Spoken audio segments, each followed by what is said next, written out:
Well, welcome back.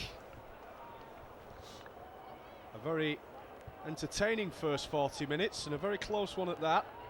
I'm sure Wigan would have been delighted to go in with their noses in front at the break.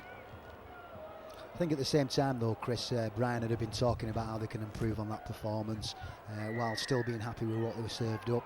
And of course I think, you know, Steve McNamara would have been talking about how they need to finish the sets off and get some field position. Plenty for each team to improve on. Bradford have had a couple of pre-season friendlies already. One away at Dewsbury. And also a couple of other exhibition games that they've played at various places, including a rugby union club, I do believe. But this will really be where their pre-season gets into gear. All of their new signings for the season are involved in the squad today. And I'm sure Steve McNamara will be reasonably happy how the defence has come up trumps today. They've had to work hard, but plenty to build on for both clubs, as pre-season now really is in full swing, with the Super League season only being a couple of weeks away. I think that's a good point, Chris. They've had that much possession, Wigan, and maybe Steve McNamara should be really happy with the way they've withstood, only to concede a couple of tries. Tupou under pressure here from Pat Richards' kick. It was a bit of a panic kick in truth. And Wigan will be running towards the new end, as I like to call it, the Coral stand here at Odsal, which is the new sort of corporate hospitality venue with all the fantastic facilities that they have available to them here at Odsal. And will certainly be a focal point come the start of the new season. It certainly looks the part. It's part of the big rejuvenation that this stadium has gone through over the last few years, as the Bulls look to get themselves over the halfway line with big Joe Vangenaar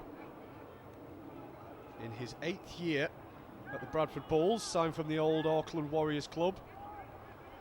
Interesting that last year was his best ever year for scoring tries. He got over the whitewash 9 times in a Bradford shirt, as Solomona's kick is very well picked up by McLaurin, and Wigan can bring the ball back away from their own 20. And straight away a significant improvement in Bradford, the way they come from their own end to actually get a good kick on it and keep Wigan under pressure. And they will keep Wigan under pressure, but the wind and rain is at Wigan's back, which I'm sure will make the second half easier to deal with. It all counts, even in pre-season. And McLaurin will go from acting half-back, looks for the short pass through the dummy. Didn't catch Solomona or Andy Lynch out though.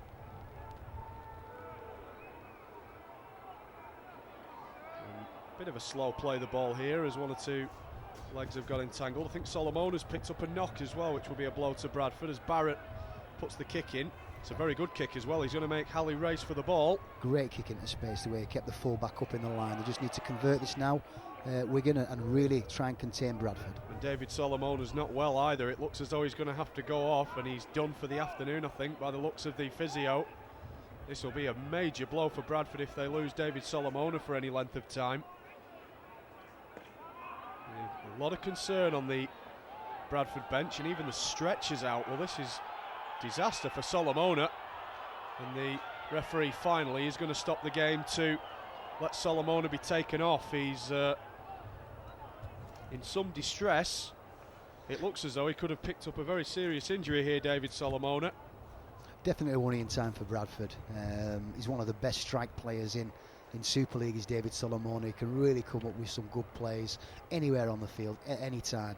I hope it's not too long for Bradford. Well, there certainly is a lot of concern out there.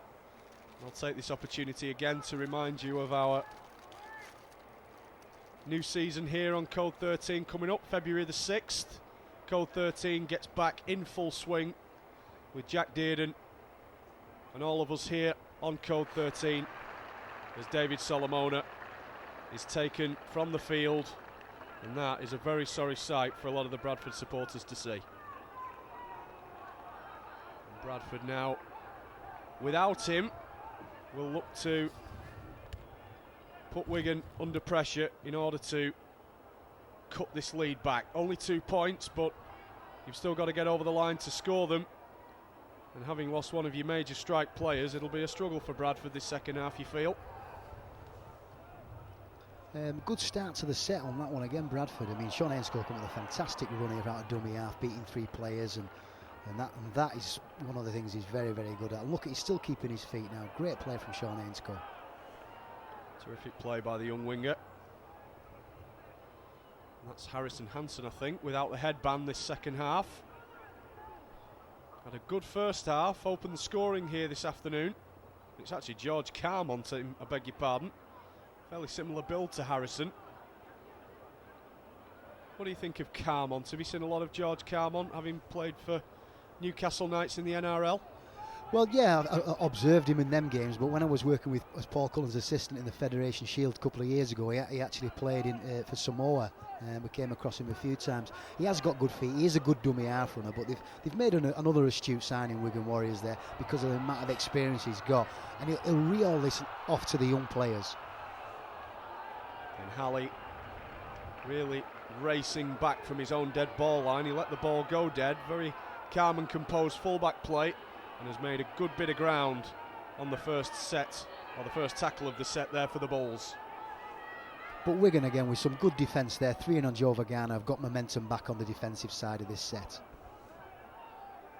And Wigan will look to keep that defensive pressure up on them as Godwin goes to the blind side. I think that's Jamie Langley who's just taken that latest hit up. And the ball to Deacon. Wide again for Ben Jeffries. Nero, a bit flat-footed. Manages to come in field and he's put down on the Wigan 40. Again, Chris, I don't think it's a long ball day. It's about short balls, short leads, lines running into the next hole. These long ones, they float in the wind and they give the defence the time to adjust and get out on you. Wasn't the greatest kick from Deacon either. He looked for a swirling wind, and the rain has halted here for a moment at Odsall. And hence Pat Richards picked up that ball fairly comfortably, and not the best chase from Bradford either. I think Brand Noble's had a word with Liam Colburn here, because he's getting a lot of carries in. He's coming off his wing, and one of the things he really did a good job for Wigan last year, he was like an extra front rower at times. He's getting an early carry in these sets. How Michael McLaurin got away with that forward pass, I'll never know. That's a great kick, terrific kick. I don't know whether that was over the 40. I think it might just have been. And Wigan, with that 40-20, are going to get a set inside of Bradford's 20. Fantastic kick. Great momentum breakers, 40-20s, and Trent, of course, from last year, everybody will remember he has got them in him. If the wingers and the fullbacks aren't clued on and lose concentration, he'll put a kick in like that and put you under pressure. And Bradford here are under pressure, with Wigan inside that area and looking to strike on this Bradford line. O'Loughlin wide, good short ball, Carmont, can he get over the line? He's stumbled at just the wrong time. Otherwise he would have waltzed in for his first try in Wigan colours. Barrett, Luluai, head bandaged up, goes straight and hard for the Bradford line and he's put down. I think Chris Nero there making a tackle. Barrett, O'Carroll drives for the line. Smack bang in front of the post, can barely be a couple of metres out. McLaurin, good ball for Barrett. Many numbers here for Barrett, takes the line on. Again, good Bradford defence. They're holding on a bit here. McLaurin comes infield. O'Loughlin, great defending. Fantastic defence by Ben Jeffries, who rushed out of the line. McLaurin back to the blind. Barrett, short kick. Try again for Ainscough. He's caught Tupou out again, and the youngster bags his second try of the afternoon. I think Bradford will be really disappointed in conceding that. The two plays leading up to it, the one on O'Loughlin, the one on Barrett, they had so much movement around them. Wigan, Bradford did so well to defend it, and then again that superb vision from one of the best halves in the world, and Sean Ainscough holding his chalk and keeping out wide and timing the run perfectly. You know, Sean's looking at a great player here, because he's getting off the back of some of good kicks from both halves. There's certainly good signs from Wigan's kicking game here. Big improvement from last year. I mean, they've had a fair share of possession, which helps your confidence and your momentum and everything else as well. But the 40-20 and then the kick to the corner, like you say, Chris, very astute, very good tactics, and again they're relying on it and playing to it. So it gives you a mental edge, knowing that the back end of your sets you're going to get something out of it when people can kick the ball like that, Chris. Another significant thing as well for the viewers to watch out for is number 26 for Bradford, Jason Crooks, one of the best young players in the country. Only 17 years of age, Crooks, as Richards, who's kicked 2 goals from similar angles, has made it 3 from 3. And Wigan's advantage is now substantial at 18 points to 10. And just to show the bit of panic out there, Terry Newton is back on the field. And Bradford, who started the game reasonably well, are now on the back foot again. Well, Wigan's reward, I guess, for a fantastic opening to the second half has been those 6 points. And I'm sure they will now look to turn the screw. Palliasina back on the field. Gets a great offload into Luluai. Support from Richards. Try on here. Richards in support. Will he go all the way? You bet he will. 2 tries in 2 minutes for Wigan. A brilliant pass from Palliasina to put Luluai away. And brilliant full-back support from Richards. It's the likes of which we used to see from Chris Radlinski coming from full-back. And Richards bags himself a try at Odsall. Feka Pallasina, I mean, he's come straight off the bench there, very, very fresh, because the other front rows have been taking a big chunk of the game. Very astute line that he run, right onto Terry Newton. So Terry Newton and Deacon together in defensive line, it was always going to be one winner. He got his nose through, got the offload, great support play from Wigan. And again, one of the things that Pat's very good at is that support up the middle of the park. Real good football trait. One of the interesting things about Pat Richards, he's come to the game in the UK from West Tigers, winning a grand final. Pat Richards has come to the UK and has improved as a player after his work in the NRL. He's going to go back wherever Pat goes. He's leaving Wigan an improved player with his goal kicking. He's added value and probably will be in demand wherever he goes. That is, of course, if he leaves Wigan. At the moment, there is no reason to go at the minute. They're a club on the up.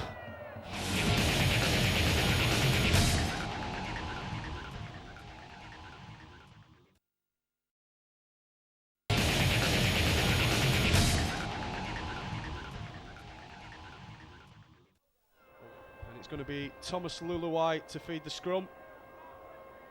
And bringing the ball away, I believe, is George Carmont. Previously wore a skull cap at Newcastle Knights, which made him fairly distinctive. No such luck today. Whether he'll get the scrum cap back on during the season, nobody knows, as Bradford players falling all over the ball. One of those was Terry Newton. Going back to George, Chris, I think that was to keep his ponytail out of the way from getting pulled. He did have long hair, didn't he? So, which has now been cut, thankfully, so not so much stick as what he would have got had he come in with long hair into the squad.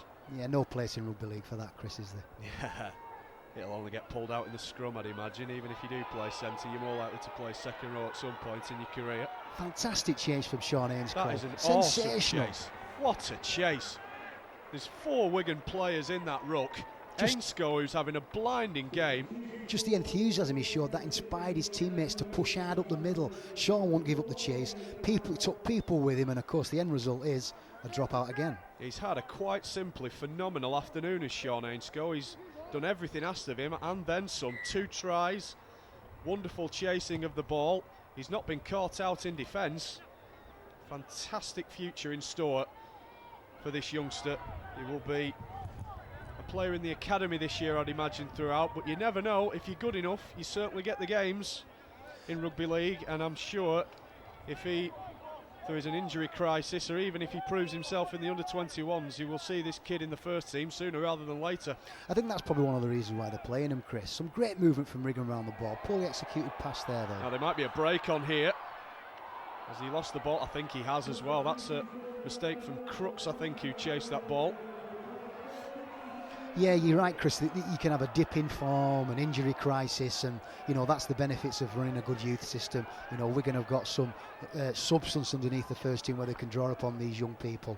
You think he's big enough for a winger? The one thing you look at him and you maybe think, well, for an 18-year-old, he might still have some growing time in him. But do you think at the moment he's perhaps big enough to play a wing position? It's probably going to want one of those things that can either hinder him or be able to be smart about what it is and capitalise on it. It's mainly up to Sean what he wants to do. He has got all the ability in the world, and yes, there is limitations with size, but as he's proved today with the tactics and that Wigan have employed, it's not hampered him at all.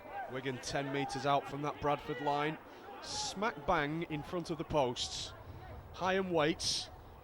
This is Barrett. Back on the inside to Richards from full-back. Brilliant tackle. I think that's Richard Johnson making that tackle. And Richards gets up to play the ball. Hyam, O'Loughlin, feign to kick, now kicks, puts the full-back under pressure, and Wigan will get the ball back from the dropout. I like the way Wigan are looking here. They're really putting the foot on the throat of Bradford and choking the life right out of them. Just happy to turn the ball over and get another set. Sam Ray has come onto the field in place of Pat Richards, who leaves. Sam Ray with no number on his back, so that will be one to look out for. Made an appearance last week at Warrington briefly. Luluwai, good step, good tackle by Kopjak after he missed him initially. And O'Loughlin goes into acting half. Blindside run again. Barrett back on the inside. And Wigan looking to work things as we are well into the final quarter here at Odsal. Barrett, short ball. Carmont, can he get in? I think he might just be. Is the referee going to give the try? He is. A first try in Wigan colours, I think, for George Carmont. And Wigan, I think, have just about wrapped this game up. So there's two significant things to that try, Chris. It's obviously the great vision from both Trent Barrett and Mickey Hyam, particularly Mickey Hyam, who knew the numbers were there. He saw the late movement back from one side of the play of the ball to the other with Trent Barrett, and the short passing, like I spoke about, Chris. Short passing, people running to the next holes, really good skill, nice early catches, and George just timing his run perfect outside Trent. Smart play from Mickey Hyam to spot that. Barrett, I think, is coming off for a rest. I think that may be his afternoon's work done now that the game's wrapped up. And his replacement, young Thomas Coyle, another very, very exciting player. Hopefully Thomas can make an impression here today. And he was pushing for first team all last year, Thomas. And I believe he's the type of player that could probably threaten some of the better teams with his dynamic running out of dummy half. Through Super League this year. Nicky Stanton with the effort at goal there has gone wide. With Pat Richards off the field, that's where the kicking responsibilities will be going. But Nicky, 0 from 1 on his first attempt in Wigan's senior team. So the kick-off by the Bulls. We'll see Wigan run the ball back with Andy Coley. And a lovely offload. That's really one of the first times Coley's got the ball away for this second period at least. We've not seen too much of him second half. But a wonderful offload. That is what he is all about. He brings pace, power and an offloading ability. And even, I don't even think it was Coley, because that's the man who's just taken the ball up on that occasion. No, you're right, Chris. He's just doubling up his efforts. Certainly I'm glad your eyesight is a little better than mine. And I'm almost amazed how quickly he got off the floor. It didn't seem possible to do that. Fantastic play. Palliacina. And Wigan just about into Bradford territory with a couple of tackles in hand. Hyam back to the blind. Coley, I don't think was expecting that pass. And has been hit quite hard there. I think that's by Richard Johnson, who is a part-time player here at the Bulls, having played here for 6 years. He was the academy captain last year.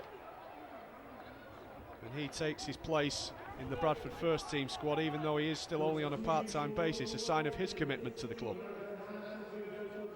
And Harrison Hansen comes on for Sean O'Loughlin. Again, you would imagine his afternoon's work could very well be complete with the game safe. Bradford 10, Wigan 28, as we move into the final 15 minutes of what has been a very good clash here at Odsal this afternoon. I mean, you can put Bradford, they're probably quite tired from the week they've had in Lanzarote, probably very similar to the effects that's what happened with Wigan last week. It's such a hard, intense week, double days, still working of an evening sometimes, and up at 7 o'clock in the morning to do some conditioning in the pool. That's probably taking effect on Bradford right now. Oh, Stanton has lost that. It's gone backwards though. Good cover from Goulding. Will Paul Deacon be disappointed to have lost his testimonial? Yeah, I'm sure they are. I mean, rugby players, they're no different, particularly these guys. That, in essence, they're so competitive by nature. They want to win every single thing. So yeah, they'll be disappointed. But at the same time, you've got to remember what this game's about. And it's about getting games under your belt, even though it is a chance to celebrate a fantastic decade with the Bulls. Has won every trophy under the sun that he can with Bradford. World Club Championships, Super League Championships, Challenge Cups. He has the lot. on the other side, you can see a young up-and-coming scrum half, Thomas Lulai there. I mean, for any young player, the way he supports the main ball carriers like Feka Palacina, that's the type of sort of attributions that you need as a scrum half, is to push and support like that. I'm sure with him and Barrett in their second years, they will be all the stronger for getting a year under their belt, another year's worth of experience. And Thomas, I'm sure, will prove one of the players of 2008 in Super League. Was a little underrated last year. He took a bit of time to find his feet, but considering some of the problems that Wigan have had with the number 7 jersey over the last few years, and really ever since the departure of Sean Edwards, in a lot of ways, it's always a bonus to see a young scrum half getting his opportunity, and I'm sure he will make the most of it.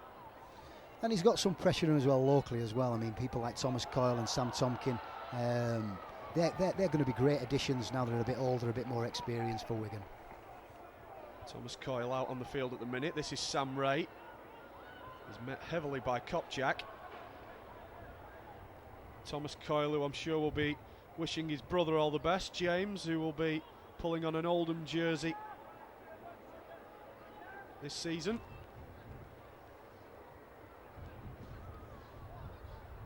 I'm sure Oldham will be in store for a big season. You'll get all their action on Code 13 with us this season as they vie for promotion from League 2, and I'm sure James will be a big part of that. Lulawai puts the kick into the corner.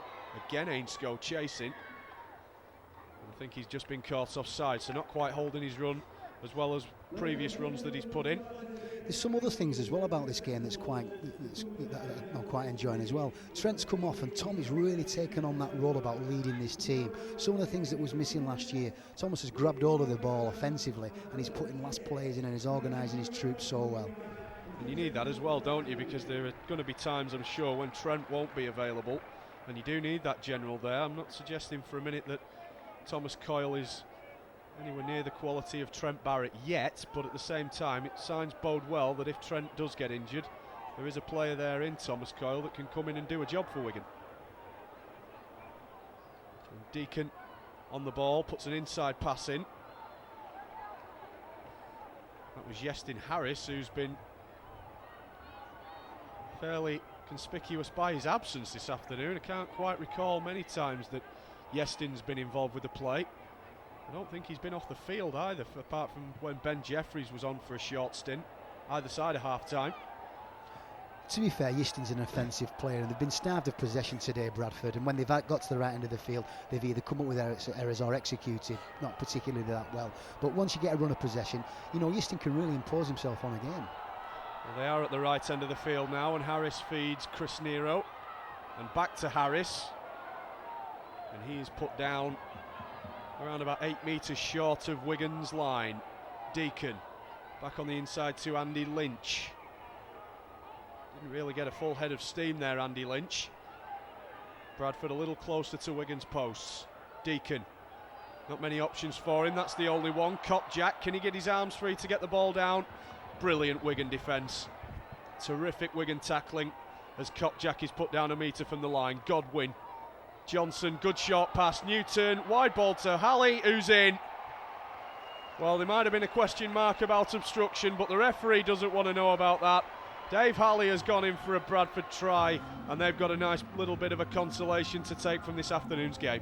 I thought this was quite a significant set for Bradford. I mean, they remained composed, they got some good field position, people stayed in the right shape and running the right places, and they managed to catch them through. Probably Wigan quite disappointed with the last play there. A couple of them had come out of the system and picked the wrong people to defend, and of course, you know, that's all the invitation that someone like Terry Newton needs.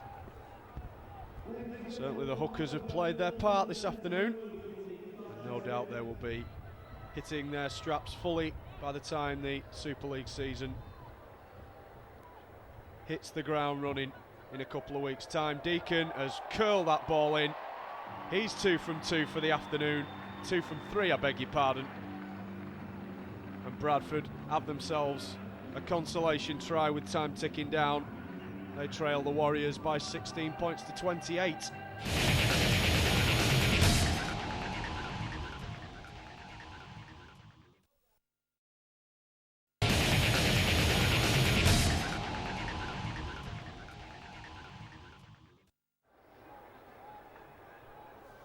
And the players have coped so well today, Chris, haven't they, because of the conditions, you know.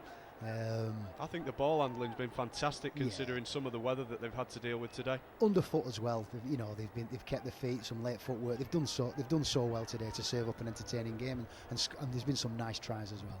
Who's been the positive for you from a Wigan point of view today? Is any particular one player stand out, a couple that you'd like to pinpoint as having done well? I mean, they can be happy as a team, can Wigan, and of course, you know, they've developed some of the young people a little bit more. But Tommy Lulai looks like he's probably, you know, starting to get a little bit more confidence, and Mickey Iam as well. He's been quite significant with his vision and stuff, and Michael McLaurin. But the front row is probably they've really aimed up and been tough on the Bradford pack. And Ainscough as well with 2 tries next to his name for an 18-year-old academy prospect. Already looks the part in first team rugby. I'm sure that there will be sterner tests for young Ainscough, but from what he's had put in front of him today with the likes of Tammy Tupou, who's certainly no picnic. He's a 6'5" wingman who was Brisbane Broncos leading try scorer in 2006. He has dealt with him exceptionally well and has managed to get 2 tries for his efforts here this afternoon. A big future in store for him, as well as many other young Wigan prospects, including Joel Tompkins, who I think has gone well today. Ben Kavanagh is out on the field. That's a decent pass. Bradford looking to launch an attack as we look to bring Paul Deacon's testimonial to a close in the next 2 or 3 minutes. Jeffries, there's a kick by Deacon, looking for a wing chase. And Wigan have managed to nullify the danger. Jason Crooks there chasing the ball. Sam Ray from full back.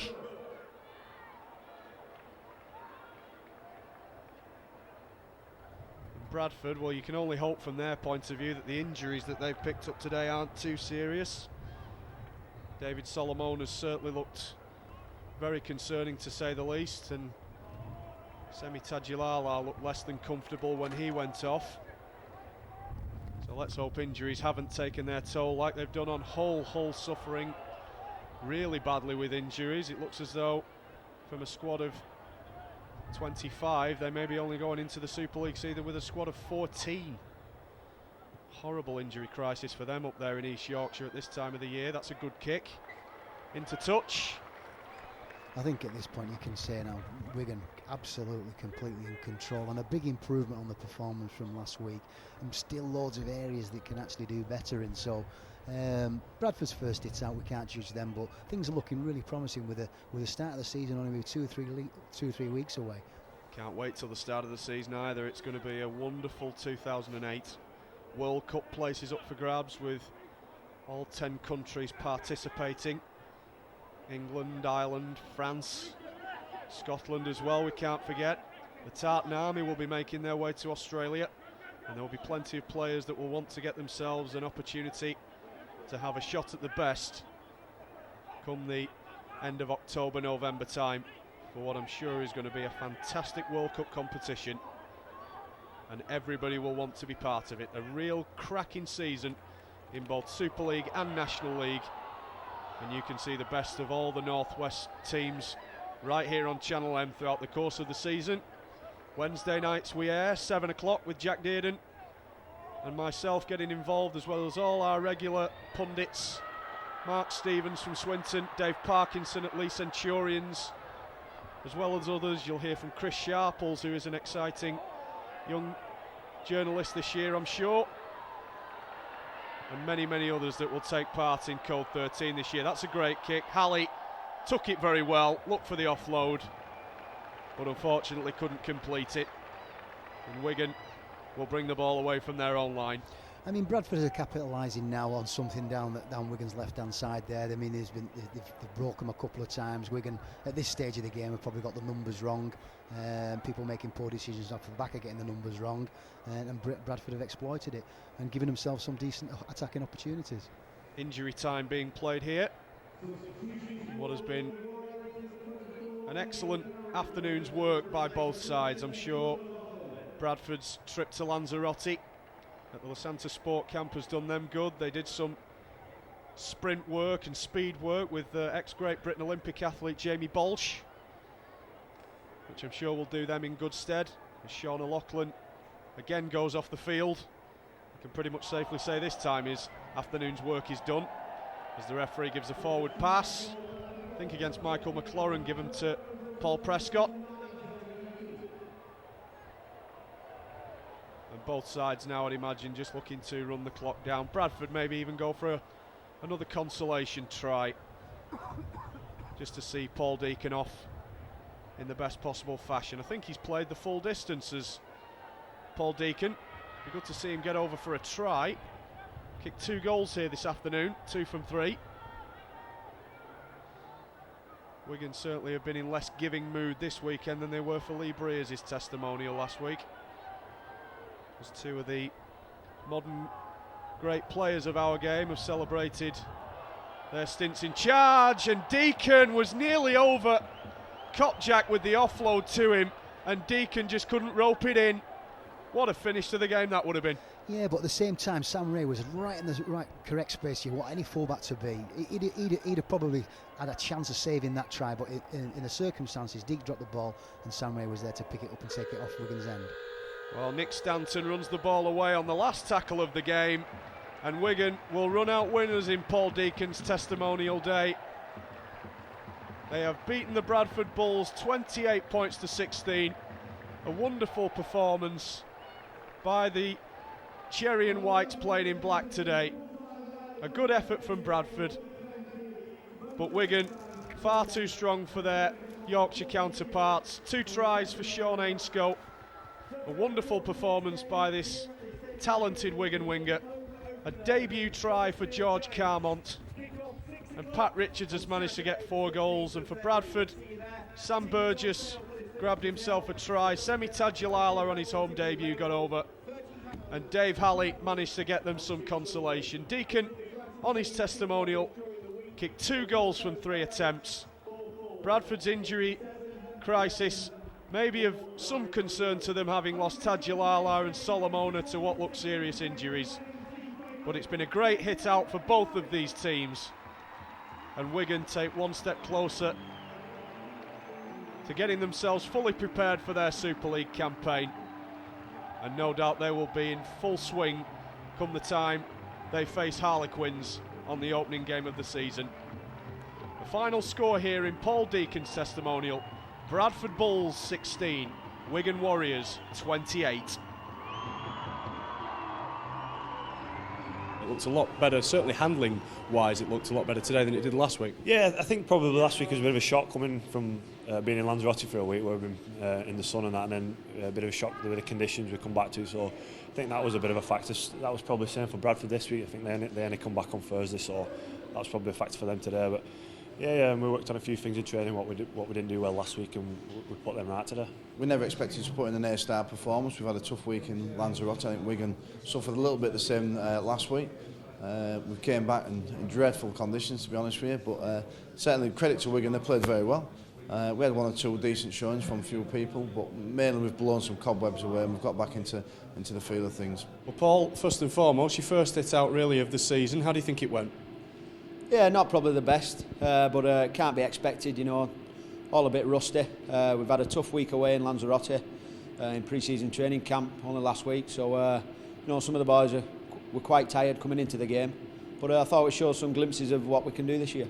George Carmont, very good debut for him, try-scoring debut, could have had a second. What's it going to be like to play with him this season? What type of player can we look forward to seeing in him? He looked very handy tonight, and to be honest, I've not seen much of him back in Australia, but he looked good tonight, and I think as the conditions dry up, I think we'll see a lot more from him as well. He's got great feet, and he's a fast player, and like I say, as it gets drier and the pitches firm up, I think that he'll become more and more of a threat.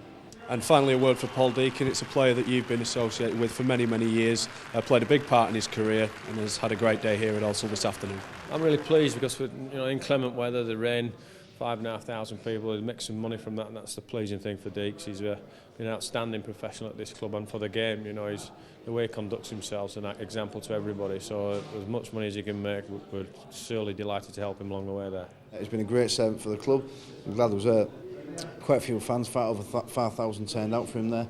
Make it a good day for him, and like I said, Paul will be all the better for the game, and he'll have a smile on his face, I would imagine, now he's managed to get this testimonial game out the way for himself. The fans, you know, the travelling fans from Wigan coming over the Pennines in in bad weather, and the Bradford fans who've supported me greatly over the 10 years I've been here.